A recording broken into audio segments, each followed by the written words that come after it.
Olá, tudo bem? Muito obrigado pela oportunidade de estar aqui com vocês hoje. Eu tenho uma notícia ruim hoje e preciso da sua ajuda. Mais de 50% das pessoas que estão assistindo nosso podcast não estão se inscrevendo no podcast. Para nós é muito importante, porque nos permite continuar fazendo conteúdos como este. Então, se você puder, dá um like, se inscreva no nosso podcast. Se você estiver assistindo no Spotify, inscreva-se no Spotify. Se estiver assistindo no YouTube, dê um like e se inscreva, nos ajuda bastante. Mas vamos lá. O número da semana hoje, 56 milhões. Também um número muito triste. 56 milhões de brasileiros hoje são considerados analfabetos funcionais. O que é um analfabeto funcional? Uma pessoa que sabe escrever seu nome, ler pequenos textos, mas quando é deparado com um texto mais complexo, não consegue analisar o que está naquele texto e não consegue colocar no papel, com escrita, uma ideia mais complexa. Um número muito triste. Eu acho que o Brasil deveria trabalhar muito para melhorar esse cenário. E, na realidade, o número de analfabetos funcionais do Brasil está crescendo e não diminuindo. Alguma coisa está errada nisso aí. Mas vamos lá? Olá, Tasso. Tasso é nosso estagiário, aluno de economia, que de vez em quando aparece, de vez em quando não aparece. Quando ele recebe os R$ 50 que nós damos para ele some. Não sei o que ele faz com esses R$ 50, mas desaparece. Como eu não paguei ele está aqui de novo com a gente. E aí, Tasso, fala para nós, o que você anda fazendo? Olá, Tony. Então, eu ando lendo um pouquinho, porque a gente tem que lembrar que ler é opção, e inclusive pobreza também é opção. Nosso livro que está aí, do Tony. Então, assim, se você quiser comprar, tem o link no Instagram, tem o link no YouTube. Vai lá que vale muito a pena para suas finanças pessoais. Vamos lá, e o que aconteceu na semana no mundo hoje? Começando hoje, o Ibovespa fechou em 136 mil pontos a semana, caiu 1,76%. O dólar agora está cotado em 5,57, caiu 0,3%. É uma desvalorização pequena em relação ao real, apesar do contexto que está muito volátil. Mas seguindo para o próximo, o Bitcoin está agora próximo de 108 mil, oscilando entre a faixa consolidada que ele já esteve antes. S&P 500 sobe 28%, o Nasdaq sobe 0,43%, o Eurostock sobe 1,39% e o Nikkei, que representa os mercados e os asiáticos, sobe 0,9%. Igual a gente já comentou antes, a bolsa oscila toda semana, tem uma variação nesses mercados todos que são voláteis, então sobe, desce, foca nos seus investimentos a longo prazo, que a chance de você ganhar é muito maior do que ficar comprando e vendendo no desespero. Inclusive já foi mostrado que o número de day traders que no final das contas se tem um resultado positivo não é bom. Então, se você é investidor em ações, que particularmente eu gosto muito, pense em ações como você é dono de uma empresa. Então, mesmo se o valor da ação caiu e você não vendeu a ação, você não tem prejuízo. Então, é um investimento de longo prazo, sempre foque em comprar boas empresas por preços justos. Os números mostram que o seu resultado vai ser muito bom. Mas vamos lá, na semana muita coisa acontecendo. Fala aí com a gente, tá? Com certeza. Vamos lá. Primeiros temas principais. Retomada do crescimento do PIB brasileiro, está com estimativa de crescer 3,5%. O Elon Musk e o Donald Trump protagonizaram uma grande guerra no Twitter. Agora que o Elon Musk saiu do governo, ele está brigando com o Trump e o Trump brigando com o Elon Musk, um falando mal do outro. Tá uma briguinha de criança. A Ucrânia ataca a ponte da Crimeia e ataca bombardeiros russos. É uma nova escalada militar. E o acordo do Mercosul, em que a União Europeia entra na reta final de negociações com o Brasil representando grande parte da América Latina. E aí, por onde começaremos? Vamos em ordem, que eu acho que os temas são muito importantes para essa semana.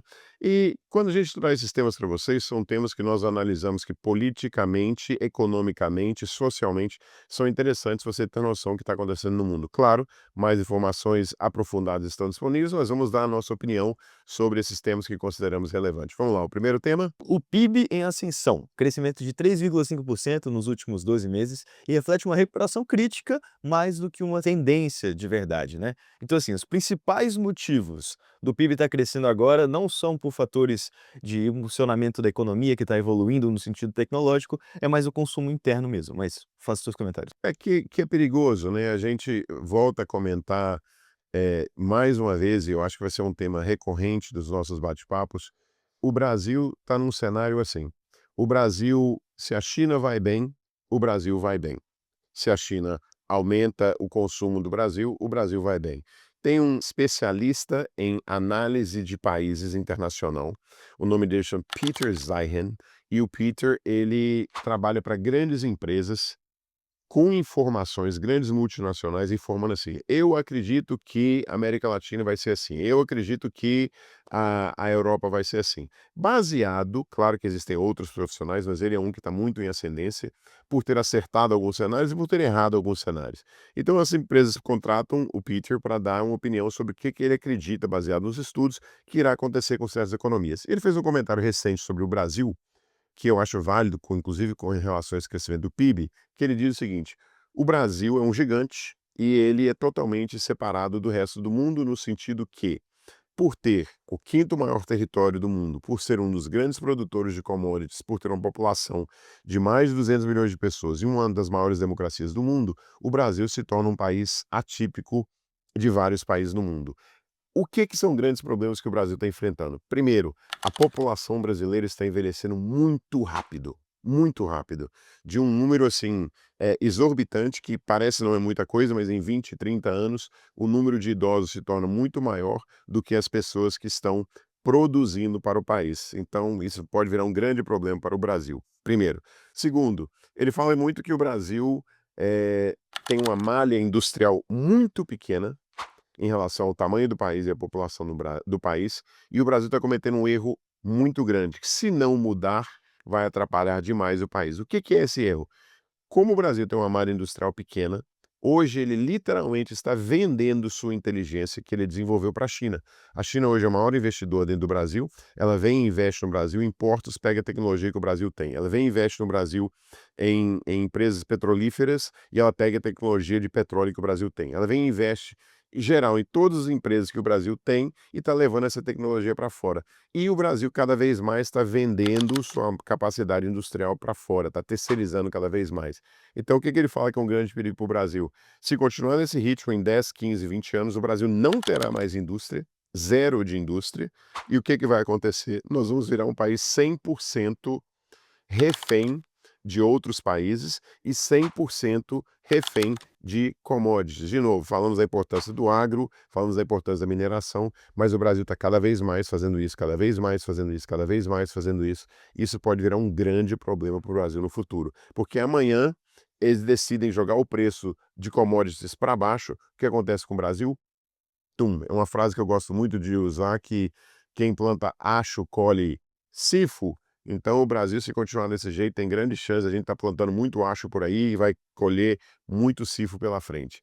Então esse crescimento do PIB está acontecendo por consumo interno, não porque a gente está exportando mais, não porque a gente está buscando mais dinheiro lá fora, porque as pessoas dentro do Brasil estão gastando internamente, que não é um número real. Ele tem que ser um complemento de crescimento. Quando a sua economia externa está indo muito bem, você trabalha para melhorar a economia interna e você tem um crescimento em conjunto, que não é o que a gente está vendo acontecer. Isso me preocupa muito. E aí, Tasso? Eu acho que a gente consegue olhar isso em questão de uma análise histórica mesmo, porque não é a primeira vez que um país cresce às custas do outro, que um país acha que por ser um maior produtor em alguma coisa, ou por ser relevante em alguma commodity ou algum produto específico, o que que ele deve fazer é só vender mais desse sem investir dentro da própria indústria. A gente consegue pegar o exemplo de Portugal, nos primórdios da Revolução Industrial, que basicamente o que que ele fez foi assinar um acordo onde Portugal compraria todos os panos da Inglaterra e a Inglaterra compraria todos os vinhos de Portugal. Na época, pareceu ser um negócio bom, afinal,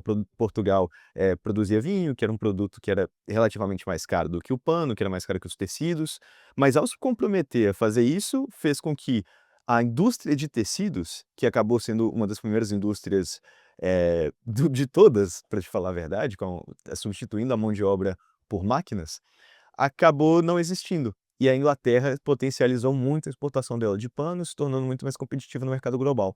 Então, se a gente, no Brasil, focar somente na agricultura, focar somente em commodities, somente em mineração, a gente não vai conseguir se desenvolver bem internamente e vai acabar, como você mesmo falou, como o Peter também falou, ficando refém de outros países. No caso, seria a China. É uma contradição de verdade que a gente consegue pegar, por exemplo, o dilema de Spinoza. Ele era um grande filósofo em mais ou menos 1650 e, assim, basicamente a gente está crescendo sem ter motivos de verdade externos, assim, de produção para estar crescendo. A gente está crescendo por inércia, sem ter uma direção, um sentido coerente. e isso é ruim, mas pode falar. A gente vê, é o que a gente comenta, né, e eu volto a saltar isso, primeiro parabenizando essas empresas, mas alertando o que o Brasil tem de fazer. O Brasil hoje tem 3 empresas de grande referência de exportação de produto final: a Taurus, a WEG e a Embraer. Nós temos de buscar mais tecnologia, não vender essa tecnologia. Nós temos de buscar trazer mais, talento para o Brasil, não ceder os talentos que a gente tem. Esse é um tema muito importante, a gente enfatiza isso, porque o Brasil tem criatividade, mas a gente vê por diversos cenários isso acontecendo. Vamos pegar um cenário atual, por exemplo, a Arábia Saudita. Ela descobriu que ela é um grande exportador de petróleo, né? A maior reserva de petróleo do mundo, a Arábia Saudita, tal, tal, tal. O que que ela está fazendo? Ela está fazendo de tudo para não depender do petróleo. O que que os Emirados estão fazendo? Eles são países de petróleo, você vê o Catar, você vê Dubai, a gente vê Doha, você vê todos os países em volta ali, os Emirados ali, eles estão fazendo de tudo para não depender do petróleo. Hoje Dubai está virando um centro financeiro mundial e o Brasil está só deixando as coisas acontecerem, acontecerem, acontecerem, acontecerem, que é perigosíssimo. Bom, vamos lá, próximo tema. Próximo tema: Elon Musk e Donald Trump no X. O confronto escalou para ofensas públicas, rumores de sabotagem, ameaças um sobre o outro. O caso do Epstein, por exemplo, falando que só não foi liberado porque o Trump está envolvido. Enfim, várias brigas, vários comentários, até a Casa Branca comentando depois que boys will be boys, então assim, garotos vão ser garotos. É uma visão um pouco infantilizada de grandes líderes mundiais, né? Então, assim, o presidente mais importante do mundo e o homem mais rico do mundo, aparentemente, tendo uma briguinha assim, não é uma coisa que é muito de se esperar de públicas. Mas eu vejo o seguinte, o que está acontecendo? A Casa Branca está tentando amenizar o tamanho do problema, dizendo assim: "Não, isso não é nada não, é só 2 rapazinhos brigando". E eu concordo com você, é o líder mais importante do mundo democrático e o homem mais rico do mundo. A briga é séria. E a Casa Branca está tentando, como se diz em inglês, play it down, fazendo de conta que essa bobagemzinha vai passar. Mas nós já havíamos comentado antes que quando começasse a doer no bolso do Elon Musk, provavelmente ele iria sair do governo. Começou a doer no bolso do Elon Musk, primeira coisa. Segunda coisa, nós comentamos, isso vale até uma dica empresarial, o Musk começou a querer brilhar mais do que o sol. O sol é o Trump. O Trump é um cara vaidoso. O Trump gosta de estar na mídia. O Musk quis tentar se igualar a ele. Então, a nível empresarial, quem já conhece o livro, tem um livro que chama 48 Leis do Poder, escrito pelo autor Peter Green, eu acho que todo mundo devia ler. Eu acho que o primeiro episódio, ou o segundo episódio, ele fala assim: não tente brilhar mais do que o sol. Isso vale para você. Se você é muito bom de serviço, não tente brilhar mais do que seu chefe.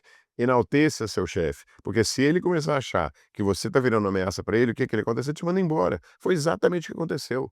O Elon Musk começou a criticar, começou não sei o quê, a gente viu esse ensaio acontecendo, terminou dando a confusão. Essa briguinha vai acabar, mas no final da história eu tenho certeza que não é bom para ninguém, né, a confusão que aconteceu. Mas a lição comercial vale para todo mundo. Não tente brilhar mais do que o sol, seja a sua empresa, seja o seu ambiente de trabalho, vá com calma. Você tenta aparecer mais do que o cara que está ali, terminou queimado e o Musk está queimado. A empresa deles começou ganhando muito dinheiro no início do governo, começou a ter as brigas e outras coisas, começou a perder. Ele perdeu aí 130 bilhões de dólares de valor de mercado. Acredito que vai mudar. Nunca subestime a capacidade do Elon Musk, mas ele vai perder tempo, né? E tempo é algo que a gente sempre fala que não volta. Com certeza. Feliz está a BYD, né, que ainda mais com essas negociações que os Estados Unidos está propondo para fazer com a China, vai acabar sendo grandemente beneficiada por isso. Hoje em dia já é a maior na indústria de carros elétricos. Então, assim, provavelmente essas negociações vão envolver a BYD, que é a maior empresa hoje em dia, vai estar com preços mais competitivos. O Trump já tirou os subsídios, ou a maioria dos subsídios que estavam indo do governo para a Tesla. E, igual comentamos anteriormente, todas as empresas de Elon Musk são altamente dependentes do governo dos Estados Unidos. Indo para os próximos capítulos. Mas vamos lá. Escalada militar na Ucrânia. A Ucrânia ataca alvos estratégicos na Rússia, principalmente a ponte da Crimeia e porta-aviões, bombardeiros russos. Isso tudo com drones, isso tudo com explosivos, isso tudo com um custo muito menor do que foram as consequências. Na verdade não foram porta-aviões russos, né, foram bombardeiros russos, mas qual a importância disso? Esses bombardeiros russos são bombardeiros que são capazes de transportar bombas e mísseis de médio a longo alcance. Quer dizer o quê? São bombardeiros com capacidade nuclear. Então, caso em um incidente nuclear, seriam aviões que poderiam levar mísseis e bombas a média e longa distância. Isso foi uma pancada gigantesca no poderio militar russo. E essa medida que foi feita com drones, derrubando 41 aeronaves, literalmente o Ocidente falou assim: ufa, tinha anos que isso podia ter acontecido e ninguém conseguiu acontecer. E com drones a Ucrânia conseguiu fazer. Algo importante que deve ser colocado em pauta agora, que eu acho que muita gente está começando a analisar isso, o mundo militar está mudando. Com uma tecnologia que é 1/100º do preço de um avião, 1/100º do preço de um avião. A tecnologia de drone hoje está quase que tornando os caças, os aviões militares, inutilizáveis. Então, o que que aconteceu? O que que a Ucrânia fez na Rússia? Ela colocou vários microfones, vou chamar de microfones, na fronteira. Então, quando viam aqueles drones antigos que faziam muito barulho, eles conseguiam identificar onde que estava vindo o drone. Aí lançavam bateria anti-drone e derrubavam os drones russos. Essa tecnologia está mudando muito. Não sei como é o investimento brasileiro na área militar, mas é interessante observar como está mudando isso. Como hoje está se tornando, os tanques se tornaram obsoletos por causa de drone, os aviões estão se tornando obsoletos por causa de drone, uma tecnologia que é 1/100º do preço de um avião, derrubando milhões e milhões e milhões e milhões de dólares. Eu torço que essa guerra acabe rápido, mas eu não vejo que a possibilidade dela acabar rápido, porque a Rússia está enxergando uma necessidade estratégica de continuar essa guerra, e enquanto isso pessoas estão sofrendo, famílias estão sofrendo, eu torço que acabe, se depender de mim, acabava agora. Mas é algo a observar, mas é importante notar o que está acontecendo nesse mundo militar afora aí. E, como você comentou, a Crimeia aí, que a Rússia anexou antes, a ponte que ligava a Rússia à Crimeia foi habilitada por ataque submarino, da Ucrânia. De novo, cenas para os próximos capítulos. Na verdade, a gente já consegue ver o que vai acontecer agora, né, a Crimeia é uma das principais fontes, de contato para comércio da Rússia hoje em dia, e assim, com ela desabilitada vai prejudicar muita coisa. A Rússia já não está bem, já está gastando muito com a guerra, está sendo financiada pela China, basicamente, porque alguém tem que pagar pelos custos da guerra. E é isso, vamos ver o que acontece, não vejo essa guerra acabando tão cedo também, mas acho que os comentários são mais esses. Eu acho interessante que a gente algumas coisas que nós temos comentados, 2 ou 3 semanas antes, têm acontecido, né. A gente já tinha previsto essa confusão do Trump com o Elon Musk, ela está acontecendo, nós estamos vendo ela acontecer. Eu queria dizer mais uma coisa que a gente comenta antes: o governo brasileiro tem de mudar essa forma de vamos gastar, vamos gastar, vamos gastar, ninguém está aguentando mais, né? A gente comentou rapidamente que do aumento do IOF, que está vindo aí de novo, o IOF, o Brasil está declarando que não tem mais dinheiro, precisa aumentar imposto. Enquanto isso, o Brasil já é o maior cobrador de imposto, o pior devolvedor de imposto para a população. Sei não, onde é que a gente vai parar, né? E o Brasil está crescendo de uma forma, não sustentável, não sustentável. Vamos seguir então. Acordo do Mercosul, falou de Brasil agora. Então, o Lula tenta fechar o acordo até o fim da presidência temporária do Mercosul. A curiosidade é que essa negociação tem mais de 20 anos e finalmente agora está acontecendo, né? Os principais pontos a se comentar relacionado a isso é que ela vai envolver muito a exportação de commodities, afinal é o que o Brasil produz. E isso não é tão bom para os fazendeiros, para as pessoas que estão dentro da agropecuária, principalmente na União Europeia, afinal não tem como competir preço com o Brasil, ele produz muito, sendo assim a gente vai conseguir produzir muito mais barato. E é um dos principais motivos que está dando essa confusão relacionada à União Europeia com o Mercosul. E tem um lado, lembra, tem um lado positivo de tudo isso, tem um lado positivo. Primeiro, eu acho um acordo com a Europa muito importante, mas voltamos, eu falo de uma forma que às vezes as pessoas não, eu não me expresso bem, mas quando a gente está exportando comida, na verdade nós estamos exportando água. Por que que o Egito parou de ser o maior produtor de trigo do mundo? Porque acabou a água. O que que a gente exporta quando a gente exporta boi? Água. A gente exporta trigo? Água. A gente exporta soja? Água. Então, o que que acontece com isso? Quando o preço da carne bovina, por exemplo, aumenta lá fora, o produtor, os grandes frigoríficos compram no Brasil e vendem para o exterior. O que que acontece com o custo da carne no Brasil? Ela aumenta. O custo do trigo no Brasil, ele aumenta. O custo da soja no Brasil, ele aumenta. Então, por mais que é importante a exportação desse produto, também nós temos o consumo interno desse produto, que pode gerar uma inflação futuramente disso acontecendo. Claro, temos de exportar? Temos, mas nós temos de criar outros produtos para exportar. Serviços, exportar, sei lá, as mentes brilhantes do Brasil, está na hora de pensar nisso. Mas é importante? Claro que sim. O Brasil exportando mais, traz mais dinheiro para o Brasil, a gente comentou dessa deficiência, mas de novo, o que que a gente exporta? Commodity. O que a gente exporta? Commodity. Água e minério. Água e minério. E a gente importa o quê? A gente importa iPhone, a gente importa aço da China, a gente importa outros produtos terminados. Então a gente vende um caminhão para receber um punhado de dinheiro, importa um punhado de coisa e paga um caminhão de dinheiro. Uma coisa que eu acho que é relevante ressaltar é que, o agronegócio no Brasil é exportador, em sua grande parte. Então, assim, pequenas propriedades, pequenos produtores são os que principais, alimentam o mercado interno, tanto de comida, quanto de comida, no caso de vegetais, quanto de trigo, quanto de boi. Então, assim, investir também nos pequenos produtores, nos pequenos negócios, é uma coisa que é relevante, que vai conseguir, ajudar a gente a manter uma estabilidade maior nos preços do que ficar só competindo com o mercado internacional. Vamos então, a Apple revoluciona com software adicionado com IA na sua próxima versão. Ele basicamente anuncia que o AirPods vai ter tradução ao vivo com a Apple Intelligence e agora vai ter um novo coach de saúde com IA integrado ao ChatGPT. Então, uma coisa que a Apple estava muito atrás em relação a muitas outras empresas do ramo da IA, era na evolução da sua tecnologia de inteligência mesmo. Afinal, a Siri, se vocês têm iPhone ou se vocês conhecem alguém que tem, é muito, muito ruim comparado a seus competidores. E agora a gente está vendo a Apple tentar correr atrás. Mas e aí, o que você quer comentar? Mas o que que a Apple está fazendo? Tem alguns lados disso no mercado. Ela está cada vez mais se atrelando ao ChatGPT, porque ela falou assim: "Opa, eu não estou conseguindo brigar com esse povo". Então ou ela vai ter que investir bilhões para tentar correr atrás do tempo perdido, ou ela vai tornar essa parceria maior. Mas olha só que interessante, se você estiver usando o seu AirPods na próxima versão, e você estiver conversando com um japonês, o japonês vai falar com você, e você vai ouvir em português. E você vai falar com esse japonês em português e ele vai ouvir em japonês. Então, o fato da gente estar falando outro idioma, claro que vai ter sua cortesia, mas já imaginou isso? Mais de 34 idiomas, você vai poder ir para a China, falar em português e o cara vai te ouvir em chinês. Ele vai falar com você em chinês, você vai ouvir em português. Apesar que hoje a Samsung já tem um serviço parecido, tá? Dentro dos aparelhos Samsung hoje, eu ligo para alguém em português, ele já consegue me escutar em vários outros idiomas, mas ela agora vai colocar isso no AirPods e vamos lembrar daquela parceria que a gente comentou na semana passada, ChatGPT com o criador do iPhone. Então nós vamos ver muita coisa acontecendo nessa área daqui para frente, mas é muito legal isso.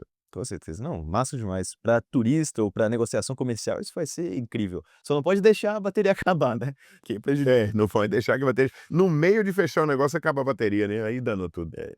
Mas vamos lá, próxima notícia. Petrobras reduz o preço da gasolina, então tem um corte de mais ou menos 5,6% para distribuidoras nesse mês de junho. O preço do petróleo mundial está caindo.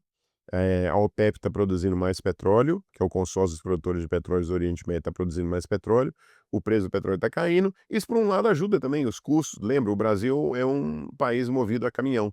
O combustível baixando o preço, diminui o custo do frete, diminui o custo do frete. Esperamos que diminua o custo dos produtos que chegam nas prateleiras do brasileiro. Com certeza, ótimo. BCE realiza o oitavo corte consecutivo nos juros. Então, o BCE é o Banco Central Europeu, tá? Vai cortar de 2,25% para 2% no dia 5 de junho. Já cortou aqui, na verdade. Então, assim, indica mais uma vez um ciclo do afrouxamento. Tomara que esse ciclo em breve chegue no Brasil, porque mais de 14% da taxa de juros está ficando difícil. Muito difícil. Mas vamos lá, o governo anuncia taxação gradual nas LCIs e LCAs, e aí agora não vai mais ter a isenção de imposto de renda para esse tipo de investimento, o que vai fazer, consequentemente, que ele se torne menos atrativo. Isso, de novo, né? O governo está buscando onde ele vai buscar dinheiro. Vai cobrar imposto de renda sobre rentabilidade da LCI, que era um investimento muito procurado por quem tinha condição de deixar dinheiro parado por longo prazo. Então agora cobrando imposto é mais uma forma de arrecadação. Falando em dinheiro, recalibração do IOF vai ser incluída no pacote fiscal. Então agora vão ter mudanças na alíquota e na base de cálculo previstas para conseguir compensar essa desoneração, esse problema fiscal todo que o Brasil não está conseguindo literalmente ter dinheiro para pagar as contas públicas. Senão a máquina pública vai parar de funcionar. No lugar de diminuir o peso da máquina pública, não. Não vamos ver como é que a gente corta a despesa, vamos ver como é que a gente arrecada mais. Quero nem entrar nisso não, essa novela brasileira, quem paga a conta termina sendo o povo, né. Eu, você e todos nós que estamos assistindo. Mas é isso, esses foram os principais temas da semana, as notícias que a gente teve para vocês hoje. Sigam a gente nas redes sociais, @TDX Brasil, siga a gente no YouTube, no Spotify, Aprender é Opção Podcast e compre também o livro Pobreza é Opção, você vai ter uma noção muito melhor relacionada às suas finanças, se você já tem um pouquinho de dinheiro e quer buscar a liberdade financeira, ou mesmo se você está endividado e quer conseguir estabilizar suas finanças, vai ser um ótimo compilado para a realidade brasileira. É isso, muito obrigado. Obrigado.